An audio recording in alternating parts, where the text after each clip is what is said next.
حضرت عرفہ بن ربی حضور کے غلام ہے، وہ روایت کرتے ہیں، کہتے ہیں جب جبلہ اہم کے خلاف ہم لڑنے گئے تو روم کی فوجیں بھی تھی اور عرب کے دیگر قبائل کی فوجیں بھی. کہتے ہیں ہمارے سپہ سالار کا نام حضرت خالد بن ولید تھا، معمولی آدمی نہیں جسے نبی پاک نے فرمایا یہ اللہ کی تلوار ہے. سیف اللہ خالد بن ولید سپہ سالار تھے. لیکن کہتے ہیں کہ ہم نے ذرا سا حملہ کیا تو انہوں نے اتنی سخت ہم پر مزاحمت کی کہ مسلمان کہنے لگے آج بچ کے نہیں جائیں گے. کہتے ہیں ہم سارے حضرت خالد بن ولید کے قریب گئے. یہ کوئی ہم نے نہیں حوالہ لکھا، یہ تاریخ اسلام، ان کو سارے مسالک پڑھتے. کہا حضرت خالد بن ولید سے کہ حضور مسئلہ کیا ہے، کسی جنگ میں پیچھے نہیں ہٹے، آج کیا ہوا؟ جناب خالد بن ولید کہنے لگے میری ٹوپی گھر رہ گئی ہے. میری کوئی نہیں سمجھ آئی آپ کو؟ میری تو نے کہا حضرت صاحب ٹوپی ہم سے لے لیں. کہنے لگے وہ والی نہیں، میرے والی رہ گئی ہے. کہا ٹوپی کا جنگ سے کیا مطلب ہوا، تلوار سے کیا مطلب ہوا؟ تو آپ فرمانے لگے میں نے اپنی ٹوپی میں نبی پاک کے 3 بال مبارک سیے ہوئے ہیں، 3 منہ مبارک. امت غور کرے اس بات پر، 3 منہ مبارک ٹوپی کے اندر سیے ہوئے.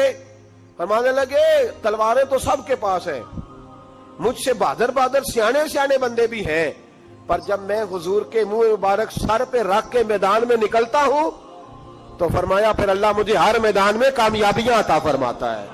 یہ نظریہ دیکھو، عقیدہ دیکھو، تبرک کی کوئی نہیں، برکت کی کوئی نہیں. کہاں بیٹھ کے دین پڑھا ہے؟ یا ہمیں سمجھا لو یا پھر ہم سے ایک کام ضرور کرو بھائی، ایک طرف تو آؤ نا. حضرت خالد بن ولید کہنے لگے ٹوپی رہ گئی ہے. صحابہ دلیری دینے لگے کچھ نہیں ہوتا، قربان جائیں. حضرت ابو عبادہ بن جراح کہتا ہے میں مدینے میں سویا ہوا تھا تو نبی پاک مجھے خواب میں ملے. حضور نے فرمایا میرے خالد کے گرد فوجیں چڑھ گئیں، تو یہاں سویا ہوا ہے، اٹھ پکڑ بندے چل پہنچ میدان میں. کہتے ہیں میں نے، حضرت ابو عبادہ بن جراح کہتے ہیں میں صبح اٹھتے ہی میں نے لشکر تیار کیے، گھوڑے دوڑائے، مدد کے لیے نکلے. جب ہم رستے میں جا رہے تھے تو ایک ہمیں نوجوان ملا گھوڑے پہ، سر پٹ گھوڑا دوڑا رہا ہے اور بڑی اس کی تیزی ہے. کہتے ہم نے آواز دی تو اس نے اور تیز کر دیا. حضرت خالد بن ولید کے میدان کے قریب پہنچ گیا. کہتے میں نے 2 سپاہی دوڑائے، میں نے جا کے کہا اسے روکو، کون ہے؟ کہتے جب ہم قریب گئے نا اس نے کہا پیچھے ہٹ جاؤ، قریب نہ آنا. کہتے ہم نے کہا تو کون ہے؟ کہنے لگے میں حضرت خالد بن ولید کی زوجہ ہوں، میں ان کی اہلیہ ہوں. تو کہا آپ کدھر جا رہی ہیں؟ کہنے لگی وہ منہ مبارک والی ٹوپی گھر بھول گئے تھے، اور ٹوپی بھول گئے تھے. سارے راز نہیں جانتے، میں بیوی ہوں، میں جانتی ہوں کہ خالد کو کامیابی ملتی تھی مصطفیٰ کے تبرک کی برکت سے. وہ ٹوپی بھول گیا ہے، مسئلہ بن گیا ہوگا. ٹوپی پہ نظر پڑی ہے تو مجھے کوئی اور ملا نہیں تو میں خود دینے جا رہی ہوں. حضرت ابو عبادہ بن جراح کہتے ہیں ہم نے کہا کہ ہمیں دے دو بہن، ہم دے دیں گے. کہنے لگے نہیں، ہمیں پتہ ہے اس کا ادب کس طرح کرنا ہے، کیونکہ ہمارے گھر میں رہتی ہے تو ہمیں پتہ ہے ادب. اور یارو اگر یہ ذائقہ ہی نہیں تو پھر تجھے حضور کی عزت کا پتہ ہی نہیں. اگر تو حضور کے تبرک سے آشنا ہی نہیں پھر تجھے پتہ ہی نہیں رسول اللہ کے مقام کا. اقبال کہنے لگے اگر بھاؤ نہ رسیدی تمام بھول حدیث، اگر تو حضور کے قدموں تک نہیں پہنچا پھر تو ابو لہب کے کھاتے میں جائیں گی تیری نمازیں. میرے مصطفیٰ کریم سید عالم صلی اللہ علیہ وسلم کی وہ ٹوپی لے کر زوجہ کہنے لگی تمہیں ادب کا نہیں پتا، میں ہی جاؤں گی. کہا چلو. کہتی وہ دوڑی گئی.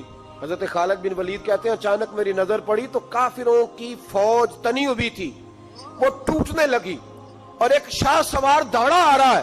تو میں نے کہا یہ اکیلا جوان اور صفے کاٹتا آ رہا ہے، ہم لڑ رہے تھے تو یہ فوج ہم پر چڑھ آئی تھی، اکیلا جوان. کہتے ہیں جب وہ جوان قریب آیا تو حضرت خالد بن ولید کہنے لگے او جوان تو کون ہے؟ اکیلے نے سب کھول دی. تو کہتے ہیں زوجہ بول کے کہنے لگی نہیں، مسئلہ جوان کا یا کمزور کا نہیں خالد، مسئلہ یہ ہے کہ ٹوپی آج میرے پاس ہے. مسئلہ یہ ہے کہ ٹوپی آج اصل شے میرے پاس ہے تو اس لیے صفے کاٹتی جا رہی ہوں، ورنہ مجھے تو چھری بڑی مشکل سے چلانی آتی ہے.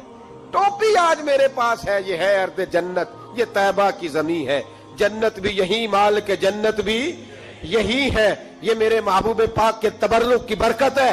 حضرت خالد بن ولید رضی اللہ تعالیٰ عنہ کو زوجہ کہنے لگی ٹوپی آ گئی ہے، ٹوپی آئی ہے تو سمجھ لو فتح بھی آ گئی ہے۔ حضرت خالد بن ولید نے ٹوپی پہنی، اتنی دیر میں حضرت ابو عبیدہ بن جراح بھی آ گئے، کہنے لگے تگڑے رہنا، پہنچ گئے ہیں۔ تو حضرت خالد بن ولید کہنے لگے نام بھی پہنچتے تو خیر تھی، اب مصطفیٰ کے بال مبارک پہنچ گئے، اب حضور کے منہ مبارک۔ او بھائیو یہ تبرک حضور جہاں رکے، صحیح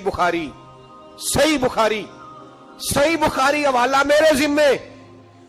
تو مسجد نبی کی دیوار نہیں نہ چومنے دیتا، تو حضرت حلیمہ کے گھر کا بوسہ نہیں نہ لینے دیتا۔ صحیح بخاری۔ حضرت عبداللہ ابن عمر مدینے کے مفتی، جنہیں میرے نبی پاک نے فرمایا راجل صالح، یہ نیک آدمی ہے، وہ جب جاتے تھے نا بیت اللہ شریف مکہ معظمہ، تو وہ جگہ ڈھونڈ ڈھونڈ کے نماز پڑھتے تھے جہاں میرے نبی نے نماز پڑھی ہے۔ سارا بیت اللہ حرم نہیں، لیکن وہ جگہ ڈھونڈ ڈھونڈ کے جہاں میرے رسول نے نماز پڑھی ہے، حضور نے جہاں نماز پڑھی۔ بھائیو اگر حضور علیہ السلام کے قدموں کی مٹی سے پیار ہوگا تبھی تو مصطفیٰ سے ہوگا، لیکن یہاں یہ ظلم ہے امت کے ساتھ، یہ زیادتی ہے۔ میں کہتا ہوں کہ یہاں ہمیں بتاؤ ان حدیثوں کا کیا ترجمہ کریں، قرآن مجید کی ان آیات کا کیا ترجمہ۔ حضرت ام سلمہ حضور کی زوجہ ہیں، بخاری مسلم، ان کے پاس حضور کا ایک بال مبارک تھا، چاندی کی ڈیبیا میں بند کر کے رکھا ہوا تھا۔ جو لا علاج مریض ہوتا وہ حضرت ام سلمہ کے پاس لایا جاتا، وہ کہتی پیالے میں تھوڑا پانی لاؤ، پیالے میں پانی آتا تو وہ منہ مبارک کو پیالے میں ذرا بھگو دیتی، کہتی لو پی لو، اللہ شفا عطا کر دے گا۔ لا علاج۔ حضرت انس بن مالک 10 سال حضور کی نوکری کی۔